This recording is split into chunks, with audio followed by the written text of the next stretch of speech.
একটা মেয়ে ছিল যারা আমি মন থেকে চাইতাম, মন থেকে ভালোবাসতাম, যার সাথে কথা বললে আমার দিন আর রাত্রে রাত মনে হইতো না।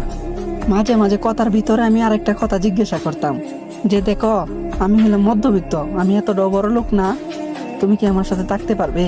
তোমার ফ্যামিলি যদি আমার না মানে, তখন ওই মানুষটা মিষ্টি কণ্ঠে বললো যে তোমারে পাওয়ার জন্য আমি সারা দুনিয়ার সাথে লড়াই করবো, দরকার হলে ফ্যামিলিও চাইরা দিমু তোমার জন্য, তোমার আর্থিক অবস্থা যেমনই থাকুক না কেন আমি তোমার সঙ্গ সব সময় দিমু। কিন্তু কথায় আছে না, গরিবদেরকে কেউ সত্যিকারের ভালোবাসে না। হঠাৎ করে একদিন তার কল আসে, বলতেছে কি যে আমার আব্বু আমার জন্য ছেলে দেখতেছে, তুমিও তোমার আব্বু আম্মুরে পাঠাও, আমাদের বিয়ের বিষয়ে কথা বলো। কিন্তু আমি তো বেকার, আমি কোনো ইনকাম করি না।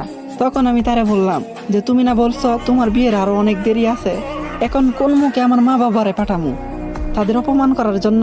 তখন ও উত্তরে কি বলছে জানো, যে তুমি যেহেতু কিছু করতে পারবে না তাহলে আমিও কিছু করতে পারবো না।